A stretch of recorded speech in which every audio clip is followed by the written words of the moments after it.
நங்கநல்லூருக்கு எல்லோரும் ஆஞ்சநேயரை பார்க்க போவார்கள்.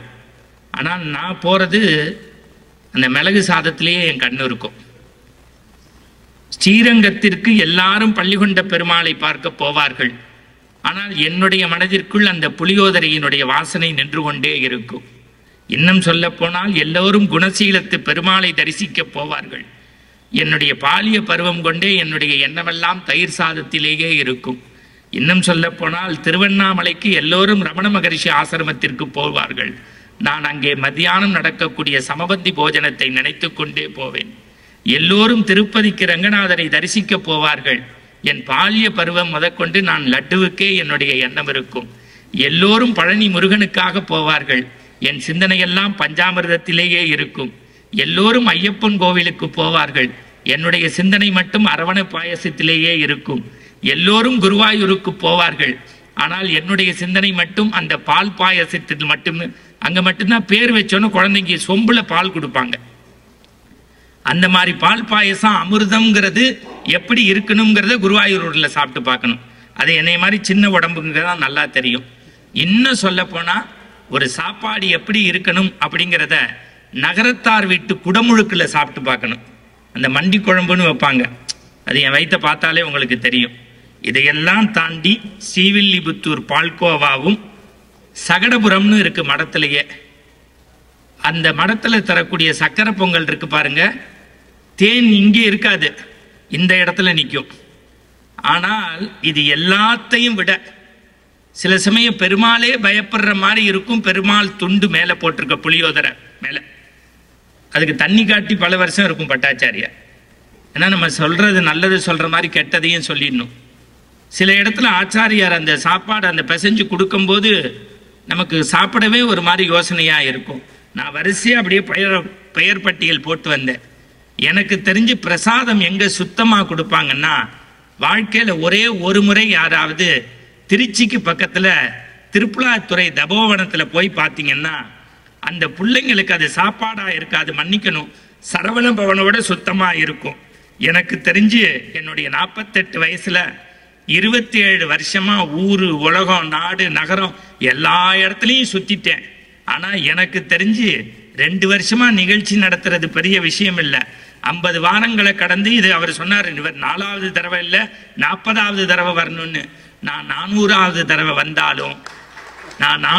தடவை வந்தாலும் அந்த பிரசாதம் என்னைக்கும் குறைவில்லாம கொடுக்கணுங்கிறத ரொம்ப பணிவோட கேட்டுக்கிறேன். அதுக்கு தான் நீங்க கைத்தட்டு கொடுக்கணும். இது ஏதோ பொய் சொல்லல, படிச்சு பட்டியலா எடுத்துட்டே வந்துட்டேன் நான். ஏன்னா இங்க கொடுக்கக்கூடிய பிரசாதம் சாமியினுடைய பிரசாதம் நம்ம நினைக்கிறோம். யாருக்கும் பெரிய வசதி இல்லாம இல்லை, ஆனா அது ஒரு ஒழுக்கத்தோட. இன்னொன்னு சார், ஒரு கல்யாண மண்டபம் வச்சிருக்கவர் இன்னொரு கல்யாண மண்டபத்தை வாழ்த்தியே நான் இந்த மேடையில தான் பார்த்தேன். நீ நம்மளோடய இருக்கிறவன் வெள்ளை சட்டை போட்டாலே நம்ம 3 நாள் தூங்க மாட்டோம். இது உண்மையா இல்லையா? நீங்க சார் எங்க பிளாட்ல சார் பி பிளாக்ல அந்த அம்மா எது வாங்கிட்டாலும் சி பிளாக்ல வாங்கிடுவாங்க.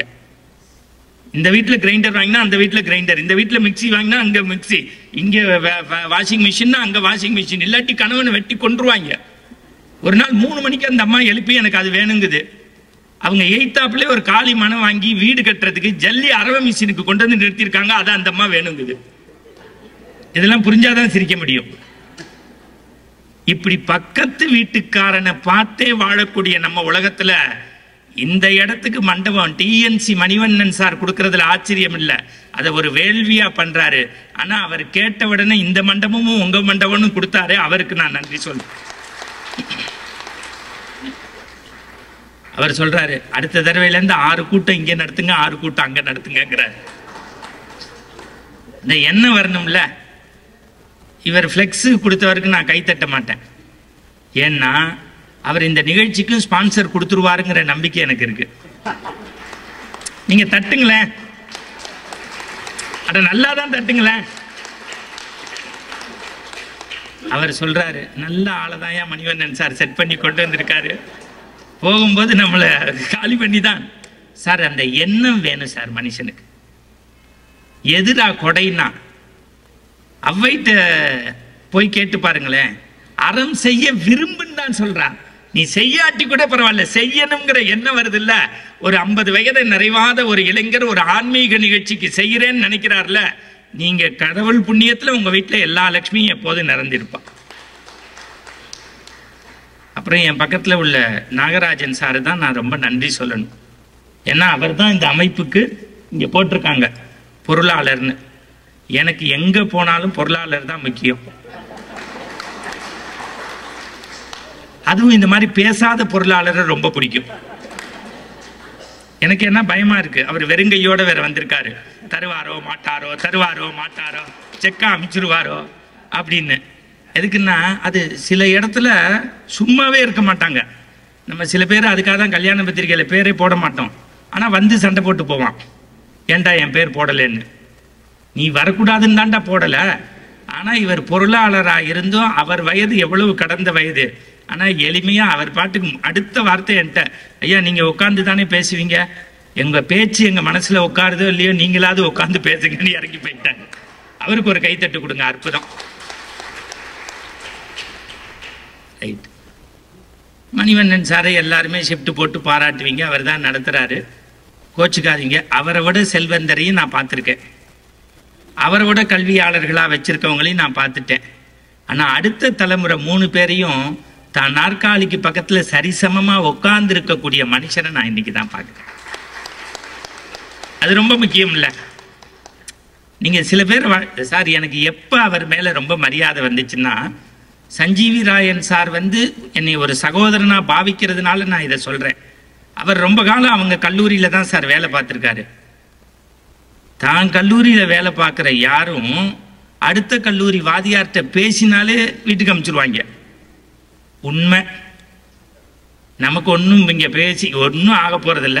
மணிவண்ணன் சார் 8 தடவையா நான் இப்போ 4வது தடவை வந்திருக்கேன், செயின் போடுவார் நானும் நினச்சிக்கிட்டே தான் இருந்தேன். இருக்கட்டும், போடலன்னு தெரிஞ்சு போச்சு. அப்புறம் என்ன, அவரை பற்றி எல்லாத்தையும் சொல்லிட வேண்டியதானே.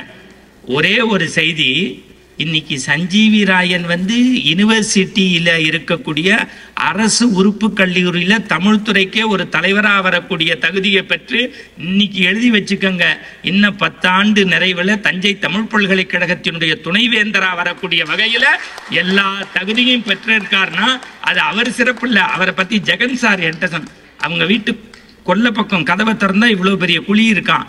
அவங்க அம்மா சொல்றாங்களா, முதல் மாச சம்பளத்துல தான் 100 அடிக்கு கிணறே வெட்டி இருக்கும் விவசாயத்துக்குன்னு. அந்த பையன் கையை பார்த்தா வாய் தமிழால பேசி பேசி சங்க இலக்கியத்தையும் நற்றினையும் படிச்சிருக்காப்ல, கையெல்லாம் காப்பு வந்திருக்கு. ஏன்னா எப்போதுமே இந்த வேலை பார்த்துட்டு உழைச்சிட்டு படிக்கிற பிள்ளைங்க நல்லா படிக்கும். சஞ்சீவி ராயன் சாரை இந்த வார்த்தைகளை அவருடைய உரிமை இல்லாம பர்சனல் பேசக்கூடாது. ஆனா அவரை விட தன்னிட்ட வேலை பார்க்கிற ஒருத்தருக்கு தான் கல்லூரியை விட அரசு கல்லூரியில நிரந்தரமா வேணும், ஒரு யூஜிசி ஸ்கேல் வாங்கணும்னு நினைச்சார்ல, அந்த மனுஷனை கைகூப்பி வணங்குவதற்கு கடமைப்பட்டிருக்கேன். அவர் நல்லா இருக்கணும்னு ஒரு ரவுண்ட் அப்ளாஸ் கொடுங்க. நல்லா இருக்கட்டும். இப்ப சவுந்தர பாண்டியன் எங்களை தூக்கி சாப்பிடுற மாதிரி இப்ப 2 பேரும் பொங்கல் பட்டிமன்றத்துல போய் பேசியிருக்காங்க டிவியில. சவுந்தர பாண்டியன் எனக்கு பேச ஆரம்பிச்சா பயமா இருக்கும். ஏன்னா இந்த பட்டிமன்றம் சராசரியா பேசி 10 ஜோக்கு 20 கதையை திருப்பி சொல்றாங்கல்ல, அவங்களோட இவர் நல்லா பேசுறாரு. உண்மை.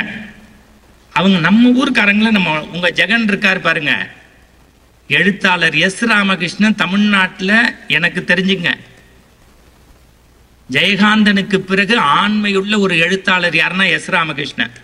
100 புஸ்தகம் எழுதியிருக்காரு. அவருடைய கதாவிலாசமோ உபமாண்டமோ தேசாந்திரியோ யாமமோ இங்கிலீஷ் லிட்ரேச்சர் படித்தவங்க. அவங்களும் எம்பி தமிழச்சி தங்கப்பாண்டியனும் கிளாஸ்மேட்டு. அவருடைய பிறந்த ஊர் மல்லாங்கனர்னு பேருங்க, விருதுநகருக்கு பக்கத்துல.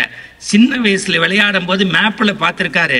தான் ஊர் பேரே இல்லைங்கிறதுக்காக இன்னைக்கு உலகமெல்லாம் மல்லாங்கனர்னு யூடியூப்ல போட்டா தெரிய வச்ச பெருமை எஸ் ராமகிருஷ்ணன் என்கின்ற எழுத்தாளருக்கு உண்டு. 86 நாடுகளுக்கு போயிருக்காரு. எங்கெல்லாம் காந்தி பிறந்தாரோ, எங்கெல்லாம் பாரதி வாழ்ந்தாரோ, ஷேக்ஸ்பியர் இருந்தாரோ, அங்கெல்லாம் டிராவல் பண்ணி தீசிஸ் பண்ணியிருக்காரு. அவரால் பாராட்ட பெற்ற ஒரு புகைப்பட கலைஞர். இன்றைக்கு அடுத்த தலைமுறைக்கு ஒரு PC ஸ்ரீராம் மாதிரி, ஒரு KV ஆனந்த் மாதிரி, ஒரு நம்முடைய மரியாதைக்குரிய அன்பு சகோதரர் உங்க மண்ணில் இருக்கக்கூடிய திரு ஜெகநாதன் அவர்கள் அவ்வளவு பெரிய பண்பாளர். நல்ல ஒரு அப்ரிசியேஷன் கொடுக்கணும் நீங்க கைத்தட்டி அவருக்கு. அதே மாதிரி இந்த அமைப்புக்கு முடிஞ்சவங்க அள்ளி கொடுங்க, முடியாதவங்க கிள்ளி கொடுங்க. அதுவும் முடியாதவங்க உடல் உழைப்பு வந்து செய்யுங்க. அதுவும் முடியாதவங்க இந்த அமைப்பை பத்தி தப்பு பேசாம போங்க, நல்லா இருக்கும் 100 வருஷம். சில பேர் வந்தோடனே கேட்பான், இந்த உண்டியல் எதுக்கு வச்சிருக்காங்க, எதுக்கு வச்சிருக்காங்க, இதை குலுக்கி அவங்களா எடுத்துப்பாங்களா? நீ நிகழ்ச்சி நடத்தி பார்த்தா அதோடைய கஷ்டம் என்னன்னு தெரியும். நான் தயவு செய்து சொல்றேன், முடிஞ்ச உடனே கோவில் உண்டியல் மாதிரி அதை நினைங்க. நீங்க இன்னைக்கு மனித மனங்களை, சார் எங்களுக்கு கோடி கொடுத்தா கூட மக்களுக்கு முன்னாடி பேசி எங்களுக்கு 2 வருஷம் ஆச்சு சார். காசு இருந்து என்ன பண்றது? கீரை கட்டுக்காரி 2 போன் வச்சிருக்கா, வேணும்னு ஒண்ணு வேண்டான்னு ஒண்ணு. அதானே உண்மை. அந்த காசை வச்சு நல்ல காரியங்களுக்கு பயன்படுத்தணுங்கிற எண்ணம் இருக்கு பாருங்க. அந்த பணம் ஒரு போஸ்டர் அடிக்க உதவட்டுமே, அந்த பணம் ஒரு இன்விடேஷனுக்கு உதவட்டுமே, அந்த பணம் 2 சால்வா வாங்குறதுக்கு உதவட்டுமே, அந்த பணம் வந்து ஒரு மைக் செட்டுக்கு உதவட்டுமே, அந்த பணம் ஒரு சவுண்ட் சர்வீஸ்க்கு உதவட்டுமே.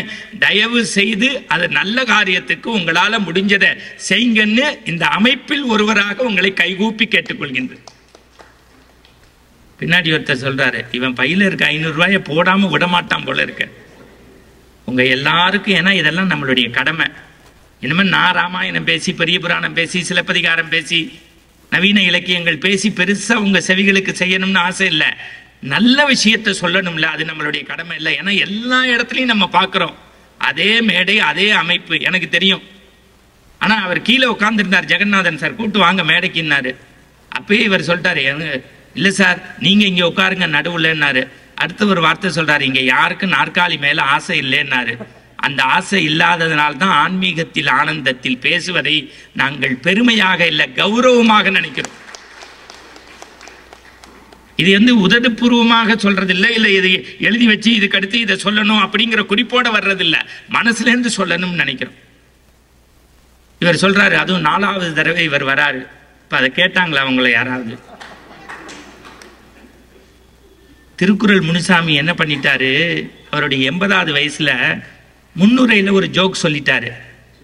80 வயசுல ஞாபகம் மருதி முடிவுரையிலையும் ஜோக் சொல்லிவிட்டார். அதே ஜோக்க பக்கத்துல புலவர் ராமலிங்கம் போன மாசம் பேசினார்ல, அவர் போய் சொன்னாராம், ஐயா நீங்க இதை முன்னுரையிலேயே சொல்லிட்டீங்கன்னு. அதுக்கு அவர் சொன்னாராம், அப்ப வராதவ இப்ப வந்திருப்பான்ல, நீ சுமாருடா. அதான் சென்ஸ் ஆஃப் ஹியூமர்.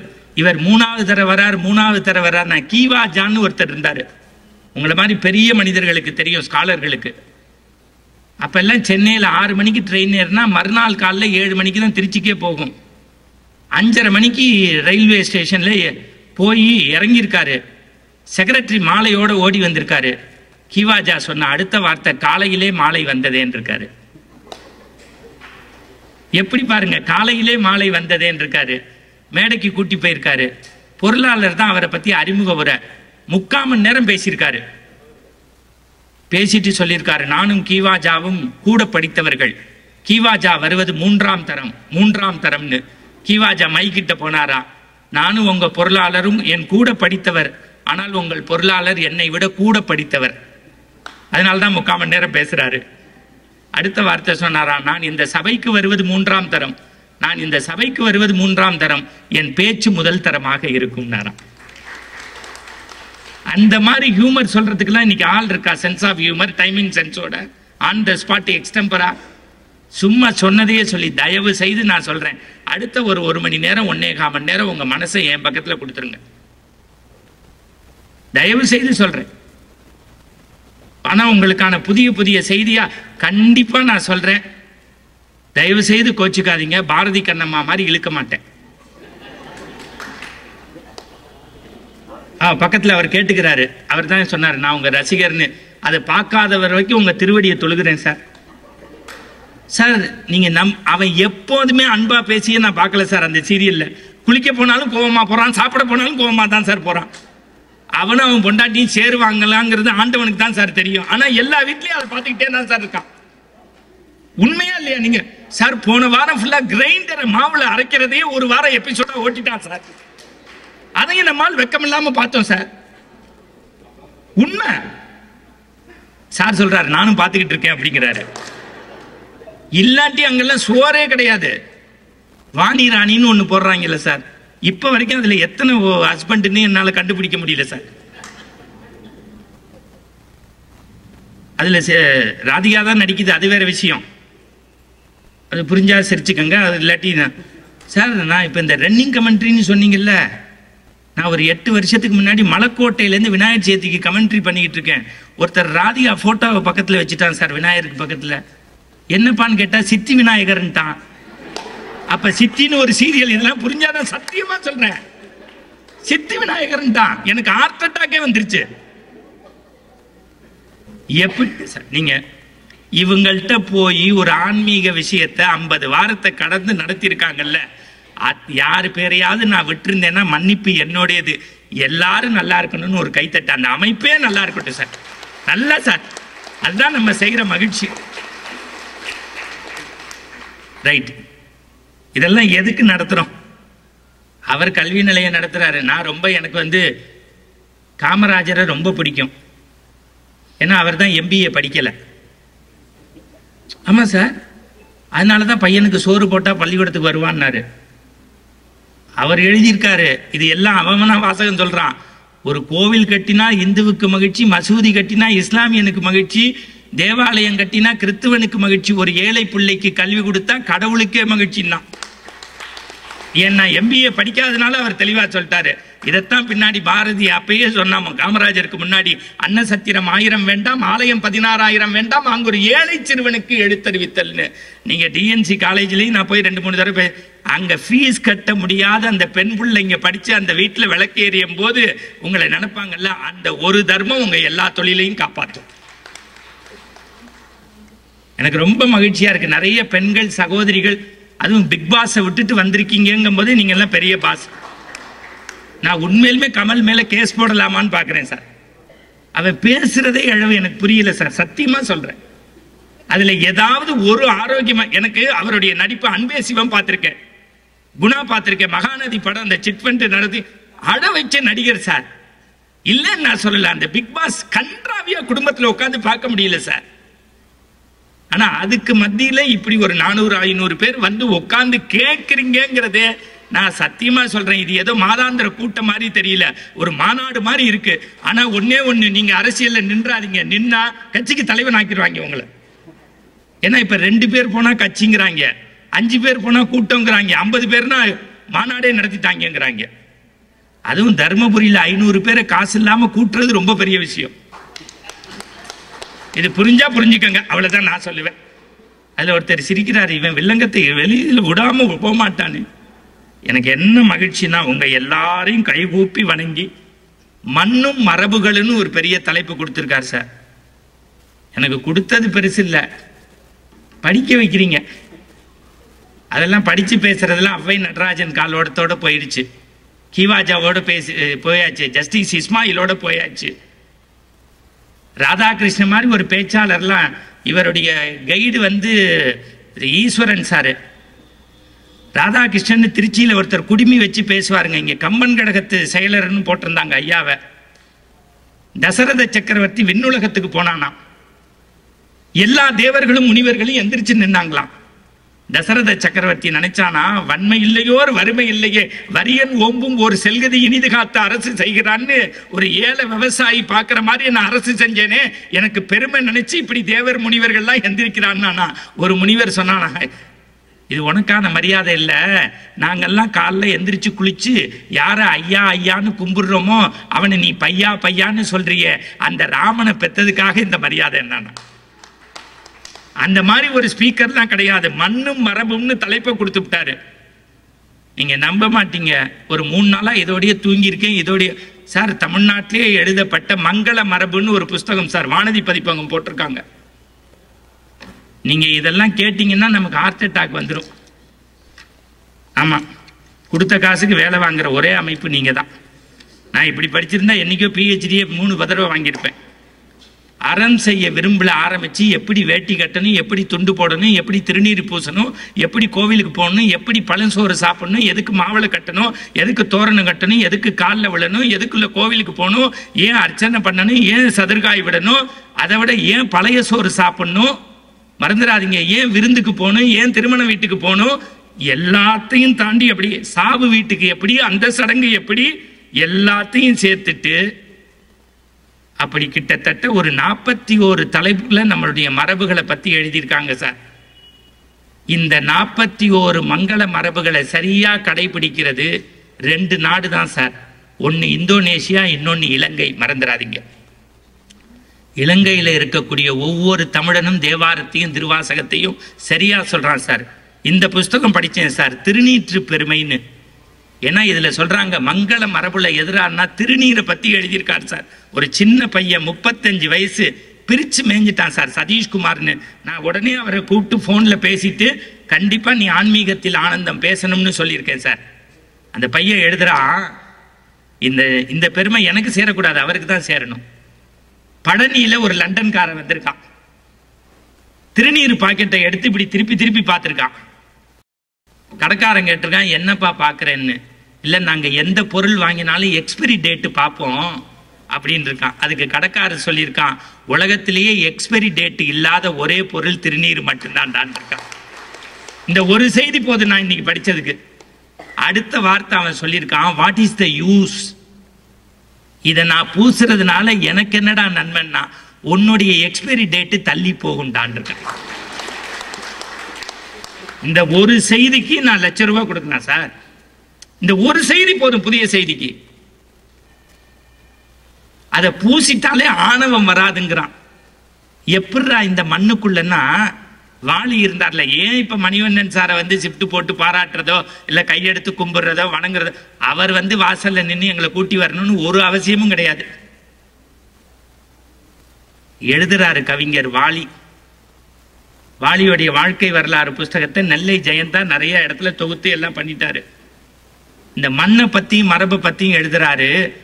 எவ்வளவு பெரிய மனிதனா இருந்தாலும் ஆணவம் போனாதான் மண்ணுல நிலையா வாழ முடியுங்கிறாரு. ஆணவம் போனாதான் இந்த மண்ணுல நிலையா வாழ முடியும். அவன் மரபார்ந்து வாழணும்னா அழகான தலைப்பை கொடுத்தாங்க, மண்ணும் மரபும்னு. அவருடைய கவிதை ஸ்டைல்ல எழுதுறாரு, ஆவி போகிற வரைக்கும் ஆணவம் இருக்கக்கூடாதுன்னு நினைச்சேன், மண்ணுக்குள்ள இந்த கட்டை போகிற வரைக்கும் மண்டகணம் இருக்கக்கூடாதுன்னு நினைச்சேன்னு எழுதுறாரு சார். எழுதிட்டு 4 விஷயத்த சொன்னாரு. கண்ணில் தண்ணி வந்துச்சுன்னா அதுக்கு நான் பொறுப்பு இல்லை. இது எப்படி நான் கத்துக்கிட்டேன் இந்த மண்ணுக்குள்ள வாழ்ற வரைக்கும்னா, மரபா 4 விஷயம் தெரிஞ்சுக்கிட்டேன்னு எழுதுறாரு வாலி. ஒரு நாள் காலைல 6:30 மணிக்கு அவர் வீட்டு கதவை தட்டி ஒருத்தர் ஸ்லிப்பு கொடுத்தானா. என்னன்னு பார்த்தா அவசர உதவிக்கு ₹200 பணம் கொடுத்து உதவுங்கன்னு எழுதினாங்களாம். எழுதப்பட்ட ஆண்டு 1967. 1967ல ₹200 கிட்டத்தட்ட இப்ப உள்ள ₹2000 மேல. ₹200 இருந்தா அந்த வாரமே செலவு பண்ணிடலாம். கீழே போட்டிருந்த கையெழுத்து தான் அவருக்கு ஹார்ட் அட்டாக் வந்துருச்சான். இளங்கோன்னு பேர் இருந்ததா. அப்ப யாரான்னா அந்த காலத்துல ₹1,00,000 கதைக்கு வாங்கியிருக்காரு சினிமா படங்களுக்கு எழுதி. அப்ப யாரையோ நம்பி ஏமாந்து ஆணவமா கௌரவமா இருந்து எல்லா பணத்தையும் விட்டு திமிரா இருந்தவரு அவரே என்கிட்ட கடன் கேட்ட போது நான் உலகத்துல நினைச்சிட்டேன், இந்த மண்ணுக்குள்ள இந்த கட்டை போற வரைக்கும் மண்டகணம் கூடாதுன்னு நினைச்சுக்கிட்டேங்கிறாரு. அடுத்த வரி எழுதினதுதான் டாப்பு. காலைல பல்லு விளக்கி குளிச்சுட்டு நான் அவசரமா MS விஸ்வநாதன் வீட்டுக்கு போனேன். மியூசிக் போட்டு எனக்கு அப்பயே ஒரு கெட்ட பழக்கம் உண்டு, வெத்தலை பாக்கு போடுறது. இடையில இப்படி வந்தேன், மாடிப்படியிலேருந்து ஒரு நடிகர் இறங்கி வந்தாரு. அவர் எழுதின வார்த்தையை அப்படியே சொல்றேன், நீங்க எடுத்து வெரிஃபை பண்ணிக்கோங்க. தலைவரே, எனக்கு ஒரு உதவி செய்வீங்களா? உங்க டிரைவர்கிட்ட சொல்லி ஒரு பர்க்லி சிகரெட் வாங்கி தர சொல்றீங்களான்னாராம். வாலி சிரிச்சுக்கிட்டே கேட்டாரா, நீ மாடிப்படி மகான், நீ சூப்பர் ஸ்டார் நடிகர், 555 அப்போ ஒரு சிகரெட்டு டப்பால உண்டான், 555 தானே குடிப்ப, நீ ஏன் பர்குலி கேட்கிறேன்னு. அது நான் புகழின் உச்சத்துல இருந்தது. இப்ப அடுத்தவன் காசுல சிகரெட் குடிக்கிறேன்ல, அது மாடி வீட்டு கோமானா இருந்தேன். இப்ப மாடிப்படிக்கு கீழே MS வீட்டுக்குள்ள அடைக்கலமா இருக்க சந்திரபாபுங்கிற நடிகர் கேட்கிறேன்னாராம். அன்னைக்கே பாதி செத்து போயிட்டாராம் அவரு. இதை முடிச்சு வீட்டுக்கு வராராம். சாயந்தரம் 6 மணிக்கு அன்னைக்கே கதவை தட்டி ஒரு லேடி வந்து கண்ணீர் மல்க அழுகுதான். அண்ணா வாலி, எனக்காக ஒரே ஒரு உதவி செய்யுங்க, ஒரு நாடகம் ஏதாவது முடிஞ்சா எழுதி கொடுங்க, அதை வச்சு நான் வயிற்று பொழப்பு நடத்திக்கிறேன்னா எழுதினவை யாரு தெரியுமா? கப்பல் மாதிரி கார் வச்சு எம்ஜிஆர் சிவாஜியோட நடிச்சு அவங்களோட கூட சம்பாதிச்சு நேரா கார்ல இருந்து படியில போகாம படுக்க ரூமுக்கு போகக்கூடிய நடிகையர் திலகம் சாவித்திரியினுடைய வாழ்க்கையின் இறுதி பகுதி அப்படிதான் இருந்ததுன்னு எழுதுறார். இது எல்லாம் பரவாயில்ல. ராத்திரி அவசர அவசரமாக என் ரங்கநாதரை தரிசிப்பதற்காக எக்மோர் ரயில் நிலையம் போனேன். அப்போது தமிழகத்தில் அதிகமாக கூட்டம் இருக்கிற இடம் எக்மோர் ரயில்வே ஸ்டேஷன். ஏன்னா அப்பெல்லாம் இப்ப மாதிரி பெரிய வசதி வாய்ப்பெல்லாம் காரு வாகனம் ஓலோ இதெல்லாம் கிடையாது. ரொம்ப நெருக்கமா கூட்டம் இருக்கும். அவ்வளோ பெரிய கூட்டத்துக்குள்ளேயும் கேட்பாரற்று ஒரு மனிதர் பெட்டியோடும் கூஜாவோடும் நின்றார். அவர் அருகே போய் கண்ணை பற்றி கொண்டு கையை பற்றி கொண்டு தாரை தாரையாக அழுதேன். ஏன் இப்படி தனிமையில் இருக்கிறீர்கள் என்று. வாலி, இதுதான் உலகம் நமக்கு கற்றுத்தரும் பாடம். ஒரு காலத்தில் என்னை பார்க்க வேண்டும், என்னுடன் பேச வேண்டும், என்னை கிள்ளி எடுக்க வேண்டும், என்னுடன் புகைப்படம் எடுக்க வேண்டும் என்று ஆசைப்பட்ட இந்த உலகம்தான் இவ்வளவு பரபரப்பான நேரத்திலும் கேட்பாரற்று இருக்கின்றேன். என் பெயர்தான் தியாகராஜ பாகவதர். அப்ப என்ன இதுலேருந்து நம்ம தெரிஞ்சுக்கணும்னா, மண்ணுல வாழ்ற வரைக்கும் மரபார்ந்த வாழ்க்கை வேணும்னா முதல்ல மண்டகணத்தை தூக்கி குப்பையில போ. இதே மேடையில ஒருத்தர் ஜவுடால் விட்டு பேசிட்டு போனார். அவரை நான் இங்க சொல்றதுக்கு விரும்பல. ஆனா இன்னொரு மேடையில போய் என்னை காப்பாத்துங்கிறாரு. யாரு? பாரதி பாடல்களை படிச்ச தேசம் உயர வேண்டுமெனில் தெருவெல்லாம் தமிழ் முடங்க வேண்டும், சொல்லில் உயர்வு தமிழ் சொல்லே, அதை தொழுது படித்து நடி பாப்பா. நெஞ்சு பொறுக்குதில்லையே இந்த நிலைகட்ட மனிதரை நினைத்து விட்டால் அஞ்சி அஞ்சி சாவார், அஞ்சாத பொருள் இல்லை அவனிலேயே. என்னது? பாதகம் செய்வோரை கண்டால் பயங்கொள்ளலாகாது பாப்பா, மோதி மிதித்து விடு பாப்பா, முகத்தில் காரி உமிழ்ந்து விடு பாசான்னு தைரியம் பேசின ஒரு புலவன் நீங்க போய் அப்படியே அடைக்கலம் கேட்டு கெஞ்சிறீங்க. ஏன் அப்படின்னு கேட்டா, உங்கள்கிட்ட வாழ்க்கையில நிலையாமை இல்லை, உறுதித்தன்மை இல்லை, உண்மை இல்லை. அதுக்கு மேல நான் அதை பத்தி சொல்ல மாட்டேன். ஏன்னா நான் பயப்படல. எப்போதுமே ஒழுக்கம் அறத்தோடு வாழ்ந்தா மனுஷன் நிறைவா இருக்கலாம். எல்லாரையும் விட ஏன் அந்த மனுஷனை நான் பாராட்டுறேன்னு சொன்னா, ஒழுக்கம் அறம் சார்ந்து இந்த அமைப்பு நடைபெறுகிறது. நான் தயவு செய்து இந்த அமைப்பாளர்கள்ட்ட சொல்றேன், இங்க பேச்சாளர்களை கூட்டி வர்றதை விட பேசுறபடி நடக்கிற மனிதர்களை நீங்க கூட்டிட்டு வாங்க. கற்பை பத்தி மணிக்கணக்கா பேசிட்டு கார்ல போடணும்னு கேட்க கூடாது டிரைவர்கிட்ட, எந்த வீட்டுக்கு போலான்னு. அதுக்கு மேல நான் சொல்ல மாட்டேன். ஒழுக்கம் தேவையில்லையா? அறம் சார்ந்த வாழ்க்கை முக்கியம் இல்லையா? இப்ப நம்ம மண்ணுக்கு வருவோம். ஐயா தான் இன்னைக்கு ஒரு தலைப்பை வேற எடுத்து கொடுத்தாரு. என்னன்னா, கோவிலுக்கு எப்படி போறோம்? கஷ்டம் வந்தா போறோம், இஷ்டம் வந்தா போறோம். அதானே உண்மை. இல்லாட்டி நீங்க பாருங்க, பிள்ளையாருக்கு பிளேயிங் கிஸ் நம்மால் கொடுப்பான் அப்படின்ட்டு போவான். நீ என்ன மோடியோட போய் பேச போறியா? இல்ல நிர்மலா சீதாராமனை பார்த்து பினான்ஸ் குறிப்பு எதுவும் எடுக்க போறியா?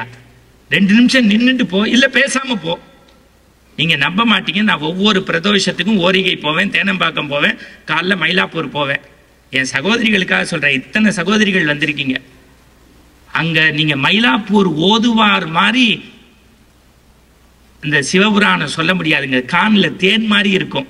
எனக்கு எம்எஸ் அம்மாவினுடைய பாட்டும் பிடிக்கும், எல்லாஈஸ்வரியினுடைய பாட்டும் பிடிக்கும், ஓதுவாருடைய தேவாரம் திருவாசகமே எனக்கு பிடிக்கும். அவர் பாடுவாருங்க, நமச்சிவாய வாழ்க நாதன் வாழ்க இமைப்பொழுதும் எண்ணெஞ்சில் நீங்காதான் தாழ்வாழ்க கோகலி ஆண்ட குருமனிதன் தாழ்வாழ். ஒரு அம்மா இப்படியே பாக்குது. எனக்கு தாங்க முடியல ஆத்திரம். அம்மா சாமி இங்க இருக்க என்ன? இல்ல சார் என் செருப்பு அங்க இருக்குன்னுச்சு. எங்க?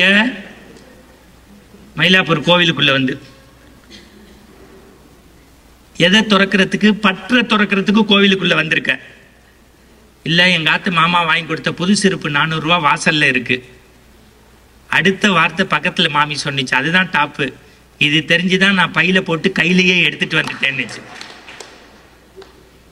அப்ப என்ன அர்த்தம்னா, கோவிலுக்குள்ள வரும்போது கூட நம்மளால பற்ற துறக்க முடியலையே. இந்த உலகத்தினுடைய பரம்பொருள் சொல்றோம்ல சிவபெருமான், அவர் சொன்னார்ல, நம்பிக்கையோடு போங்க, எப்போதும் போங்க. இது இன்னைக்கு நேற்றுக்கு வந்த பிரச்சனை இல்லை, காலங்காலமா இருக்கு. சஞ்சீவிராயனுக்கு வேற பாட்டு சொல்லணும். அம்மையே அப்பா ஒப்பிலாமணியே அன்பின் விடைந்த ஆரம்புதேன்னு தானே போய் சொல்லுவீங்க. இதெல்லாம் சிவபெருமானுக்கு சொல்ற பாட்டு.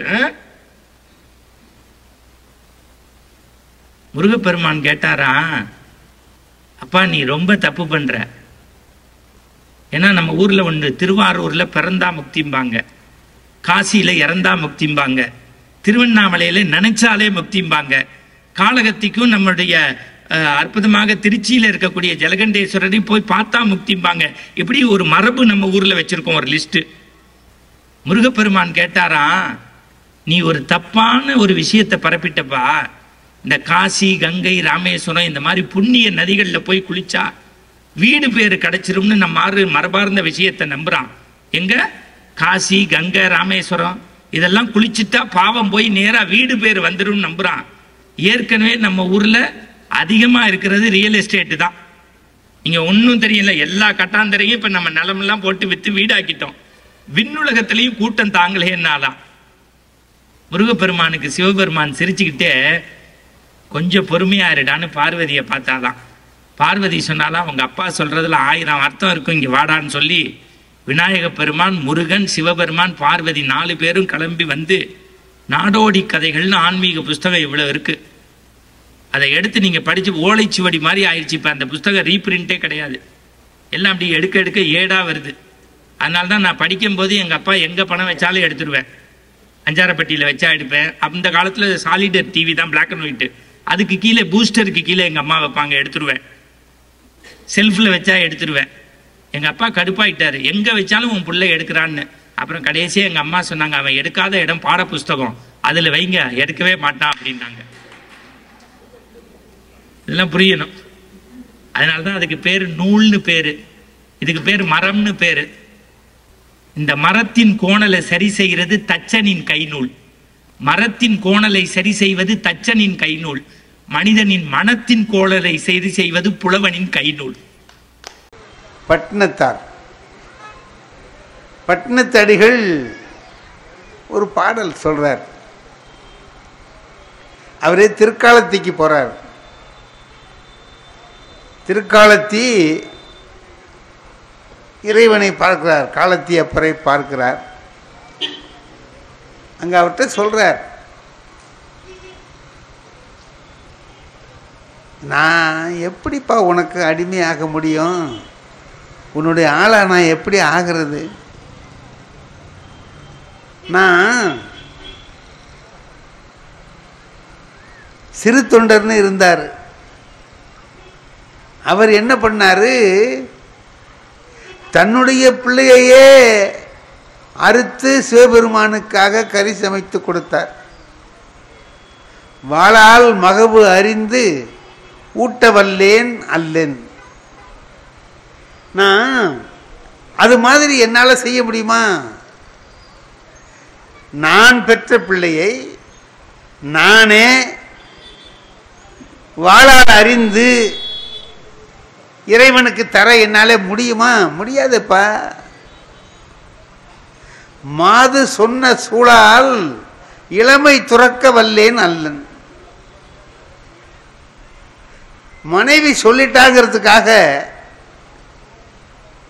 இளமையை மறந்து வாழ்ந்தானே திருநீலகண்டர், அவர் மாதிரி வாழ என்னால் முடியுமா? முடியாது. ஒரு 6 நாளில் 4 ஆறில் கண் இடந்து அப்ப வல்லேன் அல்லேன். 6 நாளில் பக்தி செய்து இறைவனுக்காக தன்னுடைய கண்ணையே எடுத்து அப்பினாரே கண்ணப்பர், அவர் மாதிரி என்னால் செய்ய முடியுமா?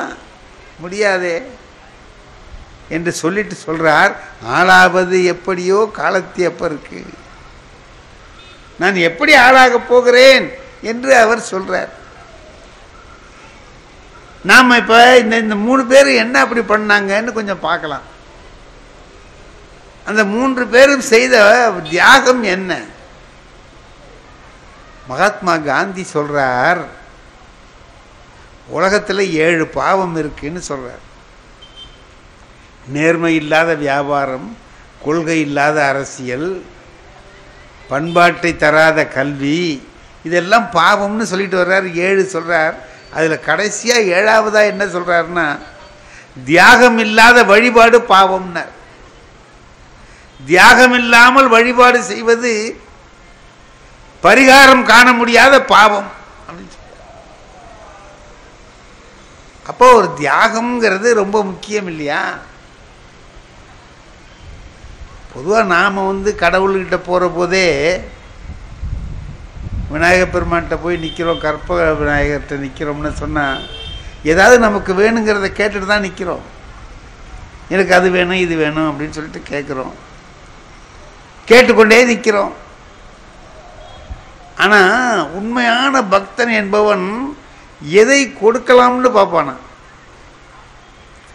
எதை நம்மகிட்ட இருக்கிறத விட்டுடலாம். அதுக்கு தான் நம்முடைய முன்னோர்கள் என்ன சொன்னாங்க, தர்மம் பண்ணு தர்மம் பண்ணுன்னு சொன்னான். அறம் செய். எதுங்க அறம்? அறம்னா என்ன? நம்ம பிள்ளைங்களுக்கெல்லாம் சொல்லிக் கொடுக்குறோம், சின்ன பிள்ளைங்களுக்கெல்லாம் 1வது 2வதுலேயே சொல்லிக் கொடுக்குறோம்.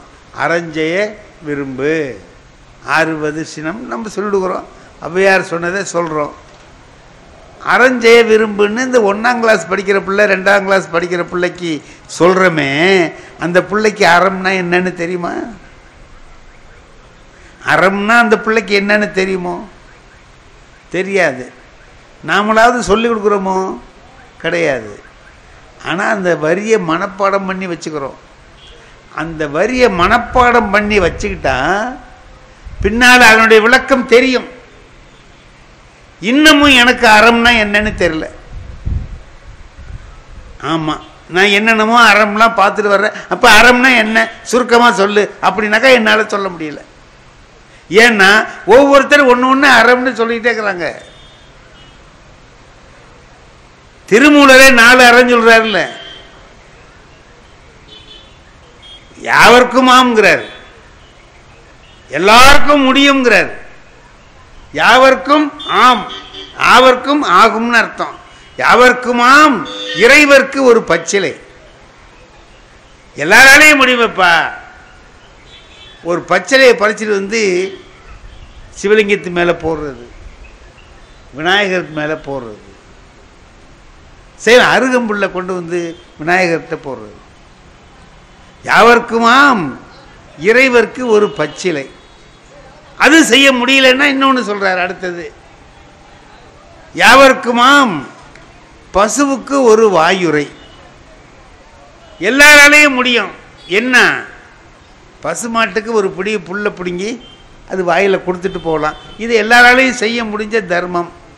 யாவர்க்கும் ஆம் பசுவுக்கு ஒரு வாயுரை. சரி, அது செய்யலாம். அதுவும் செய்ய முடியாது அப்படின்னு சொன்னால் என்ன செய்யலாம்? யாவர்க்குமாம் உண்ணும்போது ஒரு கைப்பிடி. எல்லாராலையும் முடியும்ப்பா. சாப்பிடும்போது ஒரு பிடி சோறு எடுத்து பசியாக இருக்கிறவனுக்கு கொடுத்துட்டு பாக்கியை நீ சாப்பிடு.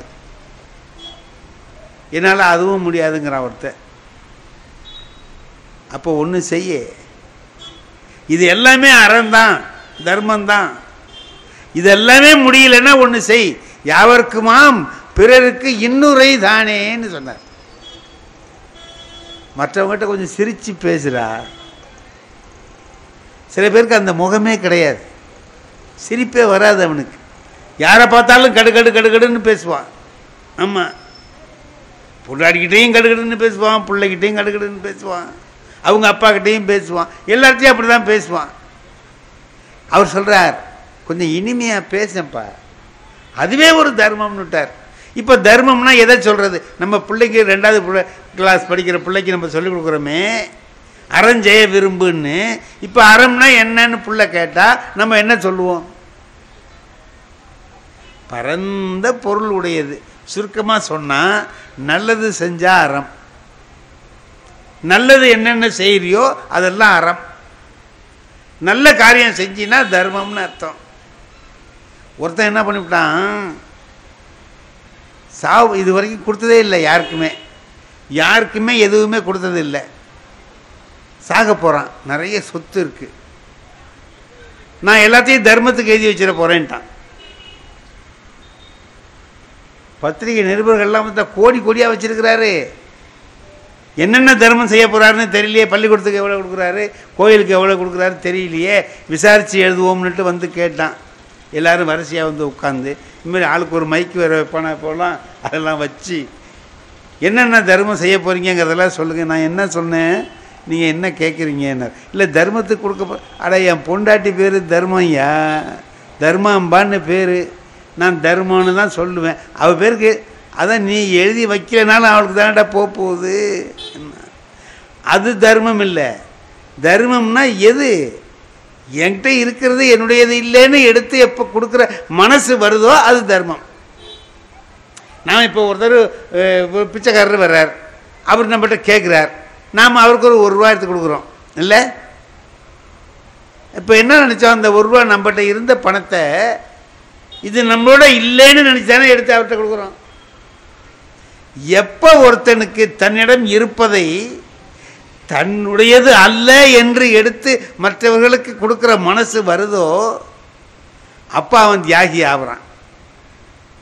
அதான் சொல்கிறான், யாதனின் யாதனின் நீங்கியான் நோதல் அதனின் அதனின் இளன். இப்போ தியாகம் பண்ணுறதுன்னு சொல்லிட்டோம். தியாகத்திலே பெரிய தியாகம் எதுயா? தியாகத்திலேயே பெரிய தியாகம் எது? பணத்தை கொடுக்கறது தியாகமா? வீடு வாசல் மனைகளை எல்லாம் விட்டு விடுறது தியாகமா? எது தியாகம் அப்படின்னா, என் புள்ள மேலே எனக்கு எவ்வளவு பாசம் இருக்கு, அந்த பிள்ளையே விட்டுறான்னு ஒருத்தன் வந்தான்னா அது தியாகத்திலே பெரிய தியாகம். சிறு தொண்டர் அந்த தியாகத்தை செய்கிறார். சிறு தொண்டர் செய்தது தன்னுடைய மகனை இவன் என்னுடையவன் அல்ல என்று சொல்லி எடுத்து கொடுக்குறார். ஒரு ரூபாயை நாம் என்னுடையது அல்லன்னு எடுத்து இன்னொருத்தருக்கு கொடுத்தா தர்மம் ஆகுது. இவர் பிள்ளையே என்னுடையவன் அல்ல அப்படின்னு எடுத்து கொடுத்துட்டார். யாருக்கு? இறைவனுக்காக கொடுக்குறார். என்னங்க செஞ்சார்? என்ன செஞ்சார் அவர் பாருங்க. ஒரு ஒரு மனுஷனுக்கும் ஒரு பேர் இருக்கு. எங்கள் அப்பா அம்மா வச்ச பேர் அப்படியே இருந்துக்கிட்டே இருந்து கடைசி வரைக்கும் அப்படியே போனான்னா அதில் ஒன்றும் புதுமை இல்லை, ஒரு சிறப்பு இல்லை. வேறு பேர் வந்துடும். நல்லதாகவும் இருக்கும், கெடுதலாகவும் இருக்கும். அன்றைக்கி ஒரு பையன்கிட்ட கேட்டேன், உங்கள் சார் பேர் என்னடான்னா, நாங்கள் இன்னும் வைக்கலைங்கிறான். அதாவது அவன் இன்னும் பேர் வைக்கலையாம். அவருக்கு எவனும் ஒரு பேர் வைப்பான், அது ஒரு பேர் வரும், காரண பெயர்கள் வரும். பெரிய தர்மம் செஞ்சார்னா வள்ளல்னு பேர் வரும். அந்த வள்ளல் தான் நிற்கும். அதுதான் அவர் சம்பாதிச்சது. இன்னொரு பேர் எனக்கு சண்முக வடிவேல்னு ஒரு பேர் இருக்குது. இது எங்கள் அப்பா கொடுத்தது, நான் சம்பாதிச்ச பேர் அல்ல. இது எங்கள் அப்பா எனக்கு வச்ச பேர். என்ன அப்போ அவருக்கு ஒரு பேர் வந்து அந்த பேர் மறைஞ்சி வேறு ஒரு பேரால் சொல்கிறோம். பார்த்தீங்களா? நேரு இருந்தார், அவரை இப்போ என்ன சொல்கிறோம்? மனிதருள் மாணிக்கம். காந்தி இருந்தார், அவரை என்ன சொல்கிறோம்? மகாத்மா. மகாத்மா அப்படிங்கிற பேரை வாங்கிட்டு அவர் போயிட்டார். அப்போது நாம் ஒரு பெரிய அருஞ்செயல்கள் செய்து அதனால் ஒரு பேர் வாங்குகிறோம் பாருங்க, அந்த பேர் தான் உண்மையான பேர், நிலைத்து நிற்கக்கூடியது. அதுதான் சிறப்பு. இப்போது பரஞ்சோதின்னு ஒருத்தர் திருச்செங்காட்டங்குடியில் பிறகுறார். திருச்செங்காட்டங்குடி எங்கே இருக்குது? திருவாரூர். திருவாரூருக்கு பக்கத்தில் திருமருகல், திருமருகலுக்கு பக்கத்தில் திருச்செங்காட்டங்குடின்னு ஒரு ஊர் இருக்குது. அந்த ஊரில் பிறந்தார். மற்ற புராணங்களுக்கும் பெரிய புராணத்துக்கும் உள்ள ஒரு பெரிய வேறுபாடு, மற்ற புராணங்களை நம்புறது கஷ்டம். சொல்லுவேன், நம்மளால் நம்ப முடியாது. இப்போ நான் சொல்கிறேன் பாருங்கள். ஒரு புராணம் தசாவதாரத்தில் ஒரு புராணம் வருதுங்க. என்ன புராணம்னு கேட்டிங்கன்னா, நான் கிளாஸில் பள்ளிக்கூடத்தில் வாத்தியார் தானே, பையன்களுக்கு பாடம் நடத்துகிற போது இது வந்துன்னா நான் நடத்துகிறோம்ல, அதில் என்ன வருதுன்னு கேட்டிங்கன்னா, பூமியை பாயாக சுருட்டி கொண்டுட்டு போய் கடலுக்குள்ளே ஒருத்தன் ஒளிச்சு வச்சுட்டான். அதை திருமால் வராக அவதாரம் எடுத்துக்கிட்டு போய் காப்பாற்றி கொண்டாந்தார்னு வருதுங்க. இதை கிளாஸில் பாடம் நடத்துகிறோம். ஒரு பையன் எழுந்திரிச்சு கேட்குறான், பூமியை பூராவையும் தான் பாயா சுருட்டி விட்டாருங்கிறீங்களே, எங்கே நின்றுக்கிட்டு சுருட்டினார்னு கேட்குறான். இப்போ நம்ம இதுக்கு ஏதாவது பதில் சொல்ல முடியுமோ? இது புராணமாக இருக்கிறதுனால நம்பினா தான். நம்பாமல் அறிவுபூர்வமாக கேள்வி கேட்டோம்னா அது நிற்காது. ஆனால் பெரிய புராணம் அப்படி இல்லை. நான் என்கிட்ட அந்த மாதிரி கேள்வி கேட்டானா அது எங்கே நின்றுக்கிட்டு சுருட்டினான்னு நமக்கு தெரியுமா? அதில் இருக்கா? பாடத்தில் இல்லை. நான் என்ன பண்ணுறது? நம்ம தெரியாதுன்னு சொல்லலாம். தெரியாதுன்னு சொன்னால் இதெல்லாம் தெரிஞ்சுக்காமல் ஏன் வாத்தியார் வேலைக்கு வந்தேம்மா? இப்போ அதுவும் எல்லாமே கஷ்டம்தான். கடைசியில் ஒன்று சொன்னேன், நேத்திக்கு ஒரு பாட்டு மனப்பாடம் பண்ண சொன்னேன், பண்ணனியோ அப்படின்னேன். இதை கேட்டால் மாட்டிக்குவானே அப்படின்ட்டு போட்டு அமுக்கலாம் அவனேங்கிறதுக்காக. அவன் இல்லை சார், நான் பெஞ்சு மேலே ஏறிடா அப்படின்னேன். பெஞ்சு மேலே ஏறினான். ஆனால் ஏறும்போது பக்கத்தில் ஒரு பயல்கிட்ட சொல்லிக்கிட்டே ஏறுறான், நம்ம தலை எழுத்தை பற்றியாடா, நம்மளுக்கு பதில் தெரியலன்னாலும் நம்ம தான் பெஞ்சு மேலே ஏற வேண்டியதாக இருக்குது. வாத்தியாருக்கு பதில் தெரியலன்னாலும் நம்ம தான் பெஞ்சு மேலே ஏற வேண்டியதாக இருக்குன்னா. இது புராணம் நடத்துகிற போது நமக்கு ஏற்படுற கஷ்டம். புராணத்தை நடத்துகிற போது நமக்கு ஏற்படுற சங்கடம் இது போட்டோம். இன்னும் ஒரு கேள்வி கேட்டான். நம்ம இந்தமாதிரி கோயிலில் வச்சு பேசுகிற பொழுது நம்மலாம் பக்தியோடு இருக்கிறோம். சில பேர் கேட்குறான், அது என்ன கேட்குறான்னு கேட்டிங்கன்னா, திருவிளையாடல் புராணத்தில் வர்றது பிட்டுக்கு மண் சுமந்த படலம்னு இருக்குது இல்லைங்க. பிட்டுக்கு மண் சுமந்தது. சிவபெருமான் என்ன பண்ணுறாரு, அந்த கிழவி புட்டு சுட்டு வியாபாரம் பண்ணுறவ, அவளுக்கு உதவி செய்கிறதுக்காக வைகையில் வந்த வெள்ளத்தை அவளுடைய பங்கை அடைக்கிறதுக்காக அவள் கூலிக்காரனாக வர்றார். அவளுக்கு ஒருத்தர் துணை இல்லை, எப்படி போய் அடைக்கிறதுன்னு தெரியல, தவிக்கிறா. அப்போ அவர் வர்றார். வந்தவர் எப்படி வர்றாரு? கூலிக்காரனாக வர்றார். சொக்கநாத பெருமாள் தோளில் மம்பட்டியை போட்டுக்கிட்டு கடப்பாறையை எடுத்துக்கிட்டு கூலி கொடுத்து வேலை கொள்வார் உண்டோ அப்படின்னு சத்தம் போட்டுக்கிட்டு வர்றார் ரோட்டில். இங்கே வா, உன்னை தான் ஏன் தேடிக்கிட்டு இருக்கேன், என் பங்கை போய் நீ அடைக்கிறியா? அடைக்கிறேன். எவ்வளவு கூலி கொடுப்பேன் அப்படின்னு கேட்குறார். சிவபெருமான் கூலி எவ்வளவு கொடுப்பேன்னு கேட்குறார். கிழவி சொன்னால், நானே புட்டு சுட்டு வியாபாரம் பண்ணுறேன், நான் என்ன கூலி கொடுத்துட முடியும், புட்டு வேணா தர்றேன்னு. கொடு, அதை கொடு, பரவாயில்ல, இப்போ பசிக்குது, கொஞ்சம் அச்சாரம் கொடு, அட்வான்ஸாக முந்தி கொஞ்சம் கொடுன்னு கேட்டார். சரி, இந்த உளுந்து கிடக்கிறதெல்லாம் எடுத்து சாப்பிடு அப்படின்னா எடுத்து நல்லா சாப்பிட்டார். போன இடத்துல ஒழுங்காக வேலை செய்ய மாட்டேங்கிறார். அவர் நினச்சா அடைச்சிருவார், அதனால் வேலை செய்யாமல் அப்படி விளையாடுறார். ராஜா அடிச்சுட்டான். பாண்டிய மன்னன் பெரும்பால ஓங்கி முதுகில் அடித்தான்.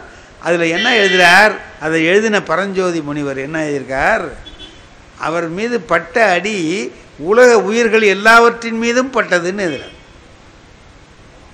ஏனெனில் எல்லா உயிர்களிலும் இறைவன் இருக்கிறான். எல்லா உயிர்களிலும் இறைவன் இருப்பதால் இறைவன் மீது பட்ட அடி எல்லார் மேலேயும் பட்டது. இது நம்ம கிளாஸில் பாடம் நடத்துகிறோம்ல, இது புராணம் தானே. இப்போ பையன் கேள்வி கேட்குறான், சார் ஒரு சந்தேகம், அவர் மேலே பட்ட அடி ஏன் எல்லார் மேலேயும் பட்டுச்சுன்னு.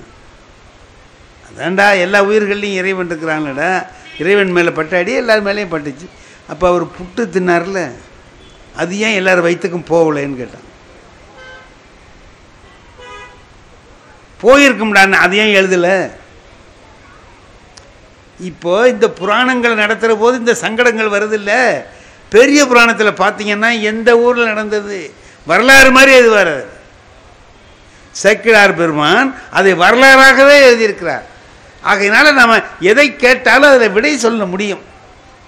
இப்போ தியாகத்திலேயே பெரிய தியாகம் எது?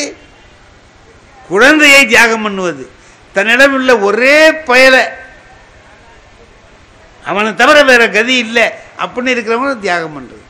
நான் சொன்னேன், ஒரு பேருங்கிறது எப்படின்னா, அப்பா வச்ச பேரை விட அதுக்கு பிறகு வாங்குகிற பேர் இருக்கு பாருங்க. இப்போ அவர் யார் அப்படின்னா, அவர் இந்த வந்திருக்காரு, எங்கள் பாலு வந்திருக்கிறாரு, எங்கள் நமசிவாயம் சாருடைய பிள்ளை வந்திருக்காரு. அவரை கேட்டால் என்ன சொல்லுவாங்க? எல்லாரையும் கேளுங்க, எங்கள் காமர்ஸ் ப்ரொஃபஸர் சார், அவர் காமர்ஸ் ப்ரொஃபஸர். இதை இவர் தேடிட்டது. என்ன கேட்டாக்கா, இந்த பேசுகிறவர் அவர் தான், நகைச்சுவை நாவலர்னு போட்டிருக்கீங்க நீங்கள், அதான் எனக்கு வந்த பேர். எங்கள் அப்பா வச்ச பேர் சண்முக வடிவேல். இப்போ இவருக்கு திருச்செங்காட்டங்குடியில் பேர் என்னன்னு கேட்டிங்கன்னா பரஞ்சோதிங்கிறது அவருடைய பேர். ஆனால் பரஞ்சோதிங்கிற பேர் மறைஞ்சி சிறு தொண்டருங்கிற பேர் வந்துடுச்சு. பரஞ்சோதிங்கிற பேர் மறைஞ்சு போச்சு, சிறு தொண்டருங்கிற பேர் வந்துட்டுது. ஏன் வந்தது? அவர் யாருன்னு கேட்டீங்கன்னா, அவர் ஒரு பெரிய ஆள். நரசிம்ம பல்லவனோட சேர்ந்துக்கிட்டு போய் வாதாபியில் படையெடுத்து அங்கே வெற்றி பெற்று வாதாபி கணபதியை இங்கே கொண்டு வந்தவர் அவர் தான். அவர் பெரிய போர் வீரர், போர்க்களத்தில் சேனாதிபதியாக இருந்து பெரிய வெற்றியை ஈட்டியவர். அவர் புலிகேசியை வென்று வெற்றி கொடி நாட்டி திரும்பியவர். இவ்வளவு எல்லாராலையும் யாராலையும் வெற்றி பெற முடியாத ஒருத்தனை இவர் எப்படி வெற்றி பெற்றார்னு கேட்குறான் ராஜா. அவர் சிவபெருமானுடைய அருளை பெற்றவருங்க. அந்த சிவன் அருளாலே அவர் வெற்றி பெற்றார்னு. ஐயோ, அவ்வளவு பெரிய ஆளை நாம் சேனாதிபதியாக வேலைக்கு வச்சிருக்கிறதே தப்பு. இந்தா அப்படின்னா நிறைய பொருளை எடுத்து கொடுத்தான். ஐயா, இனிமேலும் நான் உங்களை வேலை வாங்குறது தப்பு. சிவனடியார் ஒருத்தரை வச்சு நான் வேலை வாங்கியிருந்தது இவ்வளவு நாள் வாங்கினதே தப்பு. ஆகவே இனிமேலும் நீங்கள் இங்கே இருக்க வேண்டாம், இந்தாங்க எடுத்துக்கிட்டு போய் உங்கள் ஊரில் சிவ தொண்டு என்ன செய்யணுமோ செய்யுங்க போங்கன்ட்டு வந்துட்டார். வந்தவர் என்ன பண்ணுறார்? ஒரு கொள்கை வச்சுக்கிறார். ஒரு கொள்கை. என்ன கொள்கைன்னா, அடியாரை முன் ஊட்டி பின் உண்ணும் கொள்கை. அடியாரை முன் ஊட்டி பின் உண்ணும் கொள்கை. யாராவது ஒரு அடியாரை அழைச்சிட்டு வந்து அவருக்கு சாப்பாடு போட்டு அவர் சாப்பிட்டதுக்கு அப்புறம்தான் நான் சாப்பிடுவேன்னு ஒரு கொள்கையை வச்சுக்கிட்டார் அவர். சரி, இப்போ அடியார் இல்லைன்னா அவர் சாப்பிட மாட்டார். அடியாரை முன் ஊட்டி பின் உண்ணும் கொள்கையினில் வழுவாது வாழ்ந்து வர்றார் அவர். அவ்வாறு இருக்கிறவர் அதே வச்சிருக்கிறார். யாரை பார்த்தாலும் பணிவாக இருக்கிறார். பெரிய சேனாதிபதியாக இருந்தவர் இப்போ இருந்துக்கிட்டு யாரை பார்த்தாலும் பணிவாக இருக்கிறார். அதனால அவர் நான் ரொம்ப சிறியவன், நான் சிறியவன் அப்படின்னு சொல்லி சொல்கிறார். அதனால அவருக்கு சிறு தொண்டருங்கிற பேர் வந்துட்டுது. அதுதான் சிறு தொண்டர். பரஞ்சோதி என்னவாயிட்டார்? சிறு தொண்டராக ஆயிட்டார். இப்போ அதே மாதிரி வாழ்ந்துட்டு இருக்கிறார். இப்போ சிவபெருமான் என்ன செய்வார்? சிவபெருமானுடைய பழக்கம், ஒருத்தர் பெரிய தொண்டு செய்கிறார். அவருடைய தொண்டின் பெருமை உலகத்துக்கு தெரியல. அப்போ அவர் என்ன பண்ணுவார்? ஒரு சோதனை போல ஒன்றை நடத்தி எல்லாருக்கும் அதை தெரிய வைப்பார். சில பேர் என்ன கேட்குறாங்க அதில்னா, ஏன் அவர் தானா தெரிஞ்சுக்க முடியாதா? சோதனை வச்சு தான் தெரிஞ்சுக்கணுமான்னு கேட்குறேன். சோதனை வைக்கிறது அவர் தெரிஞ்சுக்கிறதுக்காக அல்ல,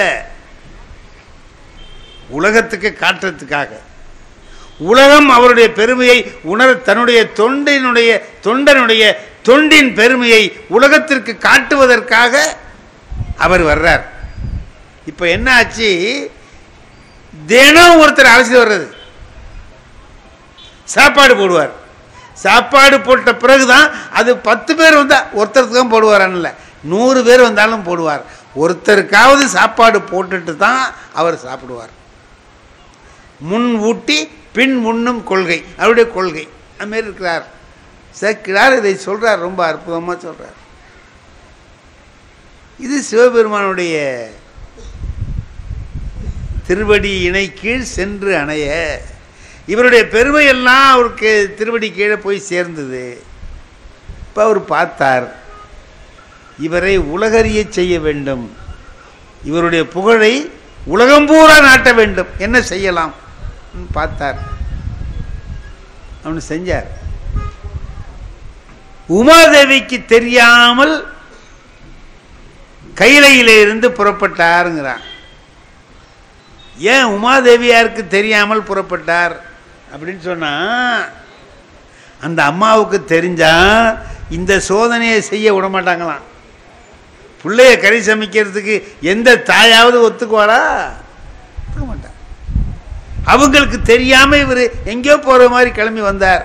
வந்தவர் என்ன பண்றார், வடநாட்டு சாமியாரா வேஷம் போட்டுக்கிட்டார். ஏன்னா தென்னாட்டு சாமியார்களுக்கும் வடநாட்டு சாமியார்களுக்கும் என்ன வித்தியாசம், கபாலிகர்கள் அவங்க இரும்பு சலாகைகளை கையில் வச்சுக்கிட்டு ஊன்னுட்டு எலும்பு மாலையெல்லாம் போட்டுக்கிட்டு அப்படி அவங்கள பார்த்தாலே பயங்கரமாக இருக்கும். வடநாட்டு சாமியார்கள் அவன் பேசுகிறத பார்த்தா இன்னும் பயங்கரமாக இருக்கும். அது மாதிரிலாம் இருப்பான். அதை மாதிரி வேஷத்தை போட்டுக்கிட்டு வர்றார். தென்னாட்டு சாமியார் வேஷத்தை போட்டால் கொடுமையான விஷயத்தை கேட்க முடியாதுங்கிறதுனால இதுமாரி வர்றார். அது வர்றதுக்கு முந்தி அன்னைக்கு என்ன பண்ணிடுறார், ஒரு வேலை செஞ்சுடுறார். அடியார்களே யாரும் கிடைக்காதபடி பண்ணிவிடுறார்.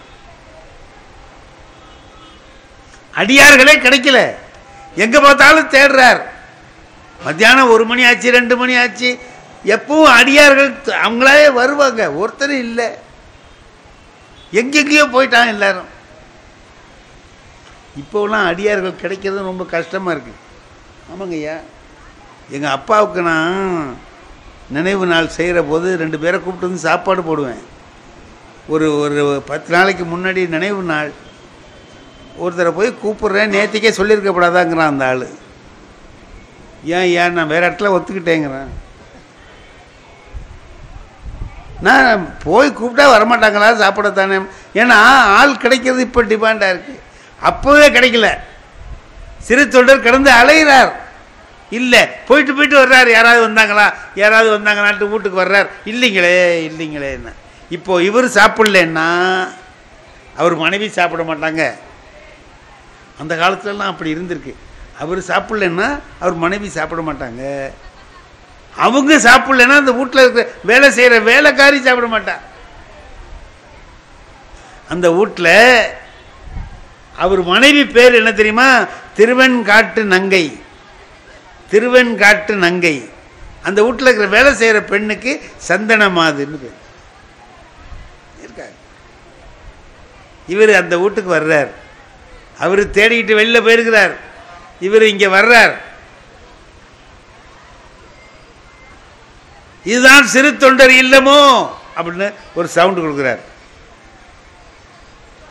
ஆஹா, யாரோ வர்றாங்களே, அடியார்கள் மாதிரி தெரியுதே அப்படின்ட்டு ஒடியாடுறாங்க. சந்தன தாதி வர்றா, வந்து கேட்குறா, ஐயா வாங்க. அடியார்களை தேடி ஐயா புறத்து அணைந்தார், நீர் அகத்துள் எழுந்தருளும்னா. இதில் ஒரு நல்ல கருத்து ஒன்று இருக்கு பாருங்க. வாங்க, அடியாரை நாடி அவர் புறத்து அணைந்தார், நீர் அகத்துள் எழுந்தருளும். இறைவனை தேடிக்கிட்டு நாம வெளியில அலைகிறோம், உள்ளேயே இருக்கான்னார்.